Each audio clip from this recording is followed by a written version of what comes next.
আসসালামু আলাইকুম everyone, welcome back to Raisa's simple kitchen. শীত মানেই নানা রকম সবজির বাহার, আর এই শীতের সিজনে সবজি খিচুড়ি খেতে আমার ভীষণ পছন্দ। তাই আজকে আপনাদের সাথে এই রেসিপিটি শেয়ার করছি। এর জন্য যা যা লাগবে তা আমি বিস্তারিত ডেসক্রিপশন বক্সে দিয়ে দিয়েছি। রেসিপির লিঙ্কটা আপনারা চেক করে নিন ডেসক্রিপশন বক্স থেকে। আমি এখানে নিয়েছি ফুলকপি, আলু, গাজর, মটরশুঁটি। আপনারা আপনাদের পছন্দ অনুযায়ী সবজি নিতে পারেন। এছাড়া আমি 2 ধরনের ডাল এতে ব্যবহার করছি। পেঁয়াজ কুচি নিয়েছি। এছাড়া আমি নিয়েছি গরম মশলা, আস্ত গরম মশলা, কাঁচামরিচ,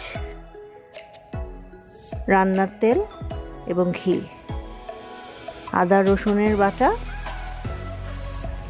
আরও লাগবে হলুদ, মরিচ এবং জিরা ধনিয়ার গুঁড়ো। পরিমাণগুলো বিস্তারিত ডেসক্রিপশন বক্সে আছে।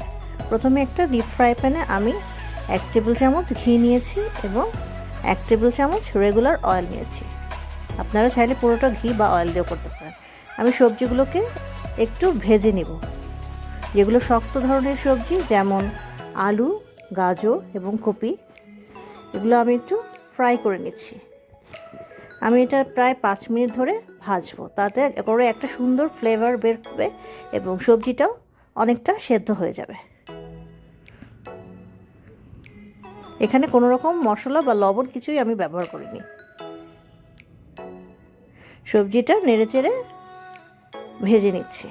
এই ফাঁকে বলছি, যারা আমার চ্যানেলটি এখনও সাবস্ক্রাইব করেননি তাহলে তারা একটু সাবস্ক্রাইব করবেন আর আমাকে উৎসাহিত করবেন। আমার সবজি ভাজা হয়ে গেছে। এখন আমি এটা একটা সাইডে একটা পাত্রে তুলে রাখছি। সেই একই প্যানে আমি তেল দিয়ে দিচ্ছি। আমি 2 টেবিল চামচ রেগুলার তেল দিয়েছি এবং গরম মশলাগুলো একটু ভেজে নিয়েছি। আমি নিয়েছি এলাচি, দারচিনি, লং এবং তেজপাতা। এরপরে দিয়ে দিয়েছি পেঁয়াজ কুচি। পেঁয়াজটা একটু ব্রাউনিশ করে ভেজে নেব। যখন একটা ট্রান্সলুসেন্ট ভাব চলে আসবে এবং একটু ব্রাউন হয়ে আসবে, সে পর্যায়ে আমি একটু লবণ দিয়ে দিচ্ছি যাতে করে তেলের ছিটা না লাগে এবং তাড়াতাড়ি সেদ্ধ হয়ে যায়। এরপর আমি চাল ডালের মিশ্রণটি দিয়ে নিয়েছি। আমি 2 কাপ পরিমাণে এখানে পোলাওয়ের চাল এবং 1 কাপ ডাল, আমি মুগ ডাল এবং মুসুরির ডাল দুটোই ব্যবহার করেছি। মুগ ডালটা আমি একটু হালকা ভেজে নিয়েছিলাম, তেলে ভেজে তারপরে ধুয়ে নিয়েছিলাম। মুগ ডাল দিয়ে যে কোনো কিছু রান্না করলেই আপনারা এটা করবেন, আগে তেলে রাখবেন তারপরে ধুবেন, তাহলে সুন্দর একটা গন্ধ আসবে। চালটা আমি বেশ কিছুক্ষণ ধরে ভেজে তারপর আমি এতে পানি অ্যাড করছি। আমি এখানে গরম পানি ব্যবহার করছি এবং দ্বিগুণ পরিমাণে পানি দিচ্ছি। চালের ঠিক দ্বিগুণ পরিমাণে পানি আমি এখানে দিয়েছি। আমার 3 কাপের মতো ছিল চাল ডাল মিলে, তাই আমি এখানে 6 কাপ গরম পানি ব্যবহার করেছি। এরপরে দিয়ে দিলাম আমার সেই ভেজে রাখা সবজিগুলো।